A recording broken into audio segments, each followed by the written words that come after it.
अस्सलामुअलैकुम स्टूडेंट, उम्मीद करती हूँ आप सब खैर आफियत से होंगे। दिस में मैं अमान। स्टूडेंट, हमारा चैप्टर नंबर 3 कंटिन्यू है, जिसमें हमने मुख्तलिफ चीज़ों को डिस्कस किया। हम लास्ट वीडियो में डिस्कस कर रहे थे सोर्स ऑफ ऑर्गेनिक कंपाउंड को। आज हम डिस्कस करेंगे इसके यूजेस को, और उसके बाद कुछ फर्दर टॉपिक है उसे भी डिस्कस करेंगे। तो अगर हम यूजेस की बात करें कि ऑर्गेनिक कंपाउंड बहुत ही ज़्यादा अमाउंट में पाई जाती है, बाकी कंपाउंड के बनिस्बत ऑर्गेनिक कंपाउंड की तादाद ज़्यादा है, क्योंकि इसके सोर्स भी जो है वो ज़्यादा है।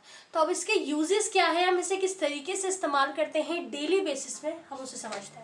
तो सबसे पहले आपकी बुक में लिखा है यूजेस एज फूड। हम ऑर्गेनिक कंपाउंड को एज अ फूड जो है वो क्या करते हैं, कंटेन करते हैं, एज अ फूड इनटेक करते हैं। किस तरीके से? द फूड वी ईट, वो खाने जो हम खाते हैं ऑन अ डेली बेसिस पे, they all are organic compound, वो तमाम क्या है, ऑर्गेनिक कंपाउंड है। क्यों? क्योंकि वो कंटेन करते हैं कार्बोहाइड्रेट को, प्रोटीन को, लिपिड्स को और वाइटामिन्स को। तो जो भी चीज़ें हम खा रहे होते हैं उसमें या तो कार्बोहाइड्रेट की अमाउंट होती है या प्रोटीन होते हैं। तो मुख्तलिफ बायोलॉजिकल मॉलिक्यूल जो हमारे पास होते हैं वो एसेंशियल मॉलिक्यूल उसके अंदर होते हैं। तो वो essential molecule basically organic compound है, जिसे हम अपने फूड के एज अ फूड जो है वो इनटेक कर रहे हैं। ठीक है, तो वो सारे ऑर्गेनिक कंपाउंड हम क्या करते हैं, कंज्यूम कर रहे होते हैं इन फूड के जरिए। सही। उसके बाद हमारे पास लिखा है use as a clothing. Uses as a clothing यानी जो कपड़े हम वेयर कर रहे होते हैं या जो इस्तेमाल कर रहे होते हैं, जो क्लोथ्स हम इस्तेमाल कर रहे होते हैं, जो नेचुरल हमें मिल रहा होता है कॉटन से, वूल से और सिल्क से। आपको पता है कॉटन जो है, कपास जो है वो प्लांट से हासिल किया जाता है, वो एक लिविंग ऑर्गेनिज्म है, और प्लांट हमारे पास एक सोर्स है ऑर्गेनिक कंपाउंड को बनाने का। ठीक है, तो यहाँ पर जो हमें कॉटन मिल रहा है, उस कॉटन से जो हम कपड़े बना रहे हैं, कॉटन के कपड़े आपने अक्सर सुने होंगे, तो वो सारे कॉटन हो या वूल हो, वो सारे हमें एज अ ऑर्गेनिक कंपाउंड से मिल रहे हैं। ठीक है, नेचुरली हमें मिल रहे हैं। उसके बाद देखा है फाइबर्स। अब जो फाइबर है are use in the all forms of clothing. Fibers जो होता है बेसिकली, फाइबर्स को हम अपने फूड में भी लेते हैं, और फाइबर्स मुख्तलिफ तरीके से हमारी क्लोथिंग्स में भी इस्तेमाल हो रहा होता है। All these substance are made up of organic compound, और ये सारे सब्सटेंस ऑर्गेनिक कंपाउंड से बने। ठीक है, तो as a clothing, as a food तो हमने डिस्कस कर लिया। उसके साथ ही uses as a household, हमारे घर में, हमारे हाउस में भी ऑर्गेनिक कंपाउंड जो है वो इस्तेमाल किए जा रहे होते हैं। ठीक है, जैसे लिखा है would is made mostly of cellulose. Would जो है, वुड वो बनी होती है मोस्टली सेल्यूलोज से। अब वुड जो है वो एज अ फर्निशिंग, और उसके साथ साथ वुड जो है हमारे पास मुख्तलिफ तरीके से घर में इस्तेमाल किया जा रहा होता है। ठीक है, अब फर्नीचर वुड के बने हैं। ठीक है, इसके अलावा हमारे पास जो मुख्तलिफ बहुत से घर हैं वो भी वुड के बने होते हैं।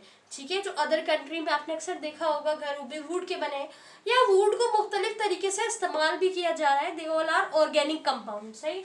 तो उसके बाद देखा it is use to build and और एनीथिंग, हर कुछ बनाने के लिए हम बेसिकली वुड का इस्तेमाल कर रहे होते हैं। ठीक है, तो मुख्तलिफ चीज़ों को जो हम इस्तेमाल कर रहे होते हैं, तो वुड किससे बना है, सेल्यूलोज से।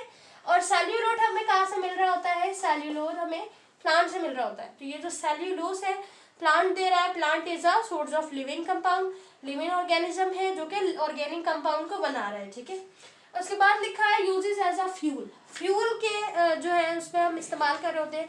फ्यूल जो हमारी कार्स में, मुख्तलिफ गाड़ियों में एज अ फॉसिल फ्यूल जो है, वो फ्यूल यहाँ पर हम ऑर्गेनिक कंपाउंड ही यूज कर रहे होते हैं। लिखा है कोल, पेट्रोलियम एंड नेचुरल गैस।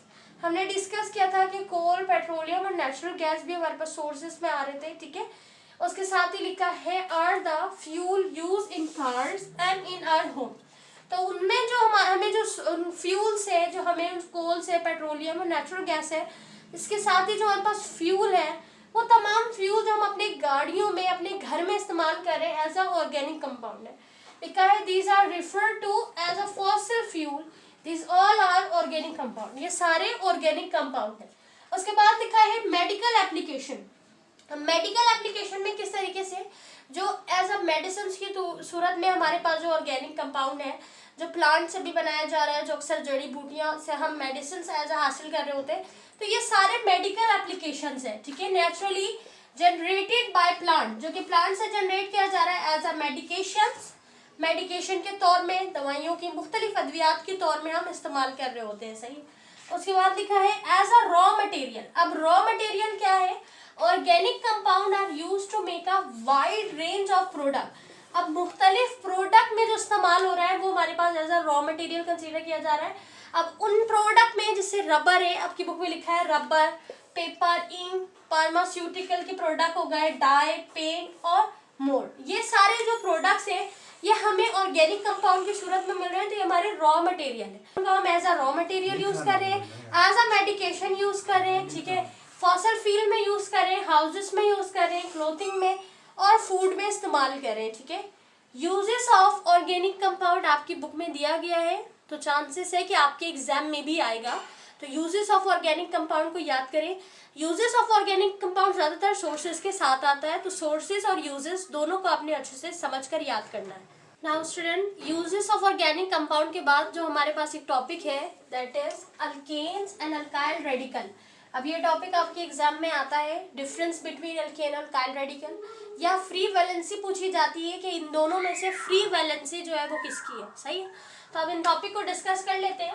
अगर हम अल्केन की बात करें स्टूडेंट, तो अल्केन जो है वो पैराफिन्स भी कहलाता है, पैराफिन हमारे पास अल्केन ही है। ये ग्रुप ऑफ हाइड्रोकार्बन है, ठीक है। जितने भी ऑर्गेनिक कंपाउंड होते हैं वो हाइड्रोकार्बन होते हैं, यानी कार्बन और हाइड्रोजन के होते हैं, सही। तो हमारे पास जो अल्केन होता है वो भी ग्रुप ऑफ हाइड्रोकार्बन होता है। इसके साथ ही ये एक ऑर्गेनिक कंपाउंड है, क्योंकि जब ग्रुप ऑफ हाइड्रोकार्बन है तो मतलब ये एक ऑर्गेनिक कंपाउंड है। और अगर हम इसकी चेन की बात करें तो ये ओपन चेन स्ट्रक्चर में मौजूद होता है, सही। ओपन चेन स्ट्रक्चर के साथ साथ ये सैचुरेटेड हाइड्रोकार्बन है। सैचुरेटेड हाइड्रोकार्बन वो होते हैं जिसमें सिंगल बॉन्ड मौजूद होती है, यानी कि ओपन चेन के साथ साथ सिंगल बॉन्ड। तो सैचुरेटेड से आप याद रखते हैं, सैचुरेटेड से सिंगल, सही है। तो saturated as for saturated, as for single, तो आपको याद रहेगा कि हमारे पास जो अल्केन्स होते हैं एक तो वो ओपन चेन होते हैं, साथ ही सैचुरेटेड हाइड्रोकार्बन होते हैं, यानी सिंगल बॉन्ड बनाते हैं, ठीक है। तो जहाँ पर सिंगल बॉन्ड मौजूद होगा वो हमारे पास अल्केन होगा, ओपन चेन में मौजूद होगा, सही।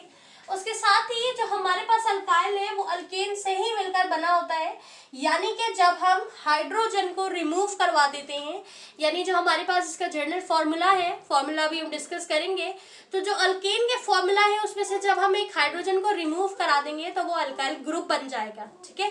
तो यहाँ पर हमारे पास लिखा है जो अल्काइल है, अल्केन से, इसके अगर हम जनरल फार्मूला की बात करें तो इसका जनरल फार्मूला होता है CnH2n+2, ठीक है। तो CnH2n+2 है, यहाँ पर n जो है वो नंबर ऑफ कार्बन को डिनोट कर रहा है, यानी नंबर ऑफ कार्बन एटम जो है वो यहाँ पर कितने हैं। एग्जाम्पल लिखिए, फॉर एग्जाम्पल मिथेन। तो मिथेन जो होता है, मिथ मतलब कि 1 कार्बन, मिथेन है, फिर उसके बाद इथेन है 1 2, फिर उसके बाद हमारे पास प्रोपेन है 3।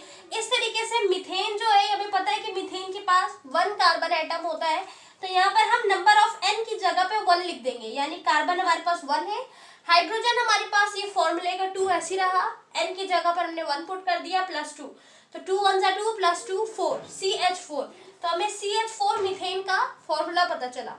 इस तरीके से हम हर उसके जो है ना फॉर्मूले को निकाल सकेंगे। जब जनरल फॉर्मूला हमें अल्केन का मालूम होगा तो यहाँ पर हमें जितने भी जो है ना कार्बन आइटम मिल जाए हम उसका फॉर्मूला निकाल लेंगे।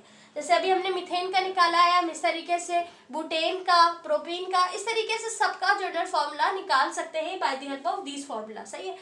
अच्छा, इसका जो सुफिक्स होता है वो हमारे पास होता है ANE, ठीक है, एन। उसके अलावा अगर हम बात करें अल्काइल रेडिकल की तो इसको सबसे पहले R से डिनोट किया जाता है, और जब हम अल्केन में से रिमूव कर देंगे एक हाइड्रोजन को तो वो हमारे पास अल्काइल ग्रुप को बनाएगा। ये हमारे पास ग्रुप मौजूद है, अल्काइल रेडिकल ग्रुप है, ठीक है। ये कंपाउंड है पूरा जो एक अपना पूरा जनरल फॉर्मूला रखता है। जब इसी फॉर्मूले से हम एक हाइड्रोजन को रिमूव करेंगे तो हमारे पास अल्काइल रेडिकल आ जाएगा, ठीक है।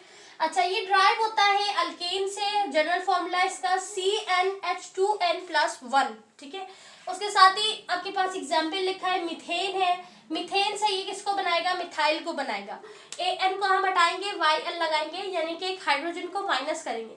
CH4 है मिथेन का जनरल फॉर्मूला, यहाँ पे CH3 हो गया, ठीक है, CH3 एक हाइड्रोजन माइनस, तो मिथेन से मिथाइल। इथेन था C2H6, इथेन से इथाइल बनाएंगे हम तो H5 हो जाएगा, ठीक है। तो जब जब हम एक हाइड्रोजन को ड्रॉप करेंगे, एक हाइड्रोजन को रिमूव करेंगे तो वो किससे एक पूरे अल्कीन ग्रुप से अल्कीन उससे क्या होगा, उस पर रेडिकल ग्रुप पे आ जाएगा। सही, मीथेन से मिथाइल हो गया, प्रोपेन से प्रोपाइल हो गया। ठीक है, तो ये हमारे पास जो है वो अल्केन है और ये अल्काइल रेडिकल है। इसका सुफिक्स जो होता है वो YL होता है। सही है, हम ANE को हटा के YL लगा देते हैं। तो इस तरीके से हम पहचान पाते हैं कि हमारे पास अल्केन है या अल्काइल रेडिकल। तो ये टॉपिक आपकी बुक में एक मौजूद था। अच्छा, इसमें से यहाँ पर आपके पेपर में किस तरह आता है, इसकी नेमिंग आ सकती है कि नेमिंग किस तरह करते हैं, या MCQs में जिस तरह हमने यहाँ एग्जाम्पल में डिस्कस किया, तो ये एग्जाम्पल आपके MCQs के लिए इंपॉर्टेंट है। इस तरीके से मुख्तलिफ ग्रुप आपको दे दिया जाएगा, उसका जर्नल फॉर्मूला पूछा जाएगा। ठीक है, तो ये टॉपिक MCQs से आ सकता है, या आपको जो है ना यहाँ पर जो है इसके फॉर्मूले को बताना होगा, या इसको जो है ना अल्केन से अल्काइल रेडिकल ग्रुप पे चेंज करना होगा। सही, इस तरीके से आ सकता है। एक और हमारे पास टॉपिक है नोमेनक्लेचर, उसे हम डिस्कस कर लेते हैं। नाउ स्टूडेंट, उसके बाद हमारे पास ये जो ऑर्गेनिक कंपाउंड है, हम इसे नेमिंग देते हैं ताकि हमें इसका जानना आसान हो जाए। नोमेनक्लेचर यानी कि अगर हम इसको डिस्कस करें तो यहाँ पर ये हमारे पास ऐसा सिस्टम है जो कि नेम प्रोवाइड करता है थिंग्स को, चीज़ों को। ये एक ऐसा सिस्टम है जो नेम फराहम करता है ताकि उसकी आइडेंटिफिकेशन करना, उसको आइडेंटिफाई करना आसान हो जाए।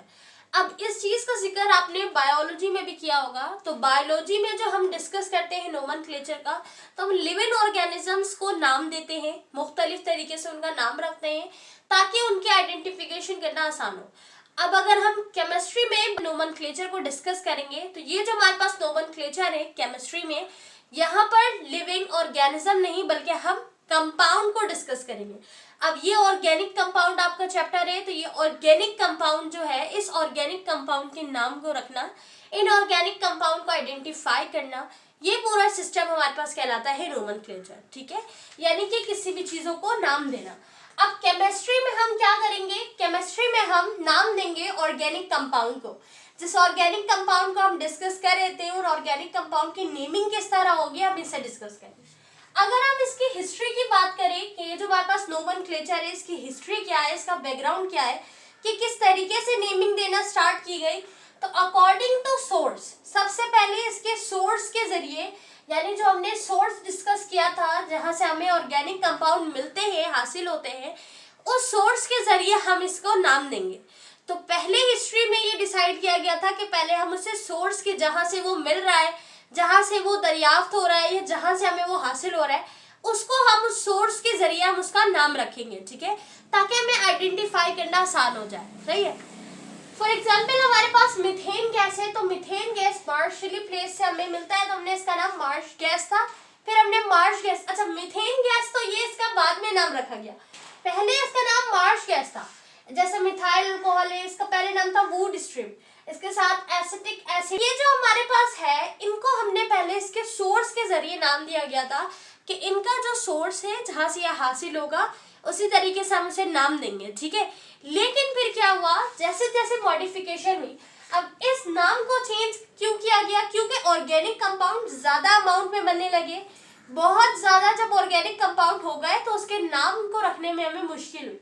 तो फिर 1882 में जैन सिस्टम के जरिए नाम रखा गया, लेकिन जब इसे मजीद मॉडिफाई किया गया तो मॉडिफिकेशन के बाद हमारे पास फाइनली 1960 में IUPAC का एक सिस्टम बना जिसे हम national union pure and applied chemistry कहते हैं। अब इस international union pure applied chemistry system जो है, यानी IUPAC, 1960 में इसे जो है वो सिस्टम को लागू किया गया। अब इसके जरिए हम तमाम ऑर्गेनिक कंपाउंड को क्या देंगे, ऑर्गेनिक कंपाउंड को हम इसके जरिए नाम देंगे। ठीक है, तो पहले आपके पास हिस्ट्री में सोर्स के जरिए दिया जाता था, फिर जानवी नाम आया, लेकिन उसको मजीद मॉडिफाई किया गया, और फिर फाइनली AUPAC के जरिए हम क्या करेंगे, सिस्टम को यूज करके तमाम ऑर्गेनिक कंपाउंड को नाम देंगे।